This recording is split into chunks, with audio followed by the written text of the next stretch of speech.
आज जब दूसरे चरण का मतदान हो रहा है, आप लोगों को कुछ कहने बताने की जरूरत नहीं है।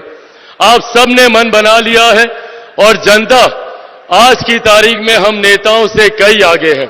जो विश्वास प्रधानमंत्री जी ने पिछले 10 सालों में अपने कार्यों से अर्जित किया है, जिसको हम सब प्यार से मोदी की गारंटी कहते हैं, वो विश्वास इतना ज्यादा है कि आज किसी को ये बताने की जरूरत नहीं है कि एनडीए के किस प्रत्याशी के प्रति आप मतदान करें, किसको आप जिताएं, क्योंकि ये मन आप लोग बना चुके हैं।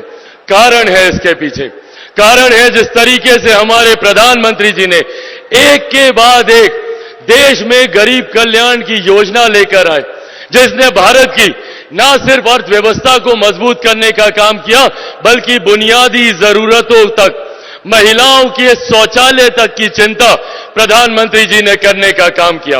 एक तरफ जहां हमारा एनडीए गठबंधन विकास के मुद्दे पर हर रोज आगे बढ़ने का काम कर रहा है, प्रधानमंत्री जी ने हम सबको लक्ष्य दिया कि 2047 तक हम लोगों को भारत को एक विकसित देश बनाना है।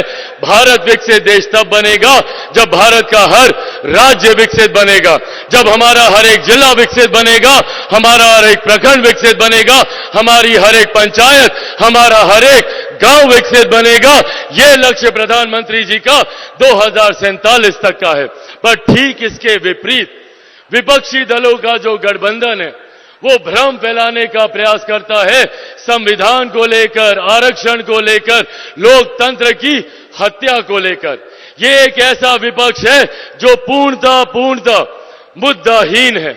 इनके पास कोई उठाने के लिए मुद्दा नहीं है, तो डराने की राजनीति की जाती है कि संविधान को समाप्त कर दिया जाएगा, आरक्षण को समाप्त कर दिया जाएगा। आज प्रधानमंत्री जी के इस मन से, प्रधानमंत्री जी के सामने, प्रधानमंत्री जी के ही शब्दों को दोहराते हुए आप लोगों को विश्वास दिलाना चाहता हूं कि जब तक हमारे देश के प्रधानमंत्री आदरणीय नरेंद्र मोदी जी हैं, तब तक ना देश में संविधान को कोई खतरा है, ना आरक्षण को कोई खतरा है।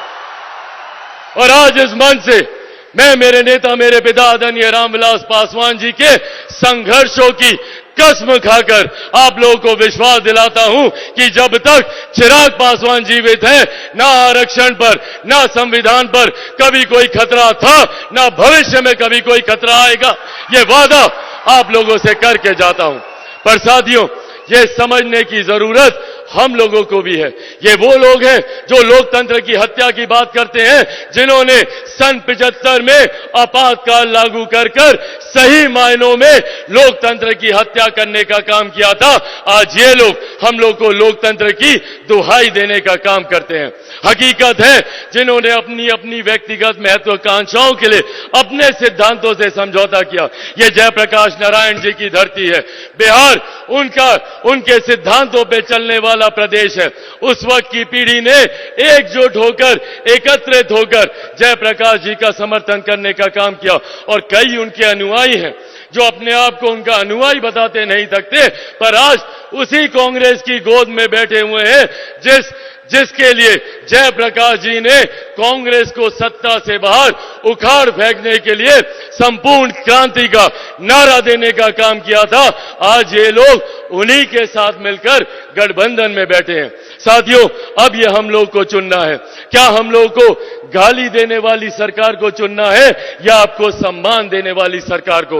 एक तरफ वही राजद है जिन्होंने 90 के दशक में मां, बहन, बेटियों का घर से बाहर निकलना बंद कर दिया था। आज वही लोग मां, बहन, बेटियों को खुलेआम गाली देने का काम करते हैं।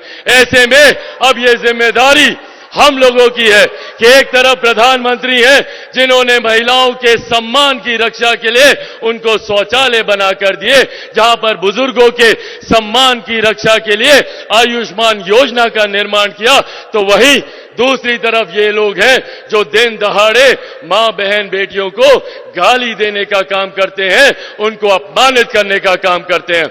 एक बार फिर से मैं आप सबसे यह आह्वान करूंगा, जरूरी है देश की मजबूती के लिए, देश की सुरक्षा के लिए, महिलाओं के सम्मान के लिए, बुजुर्गों के अधिकार के लिए और युवाओं के भविष्य के लिए, किसान और मजदूरों के हक के लिए कि एक बार फिर से हमारे प्रधानमंत्री तीसरी बार देश के प्रधानमंत्री बने और हम तमाम प्रत्याशी उन्हीं के सेना के सदस्य हैं जो हम मिलकर हमारे प्रधानमंत्री जी के लक्ष्य 400 पार को हम लोग पूरा करेंगे, जिसमें बिहार की 40 सीटों का महत्वपूर्ण योगदान रहेगा।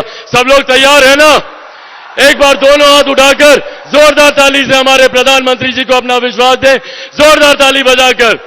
एनडीए गठबंधन जिंदाबाद, एनडीए गठबंधन जिंदाबाद, आदरणीय प्रधानमंत्री नरेंद्र मोदी जिंदाबाद, आदरणीय प्रधानमंत्री नरेंद्र मोदी जी जिंदाबाद। बहुत बहुत धन्यवाद साथियों। ऐसे ही तमाम खबरों के लिए आप सभी बने रहिए हमारे साथ और देखते रहिए बिहार उज्जवल न्यूज। अब तक हमारे YouTube चैनल को सब्सक्राइब नहीं किया है तो जल्दी से सब्सक्राइब कर लीजिए। Facebook पेज को भी फॉलो कीजिए। वीडियो पसंद आए तो खूब लाइक कीजिए, शेयर कीजिए, कमेंट कीजिए। वीडियो देखने के लिए आप सभी का धन्यवाद।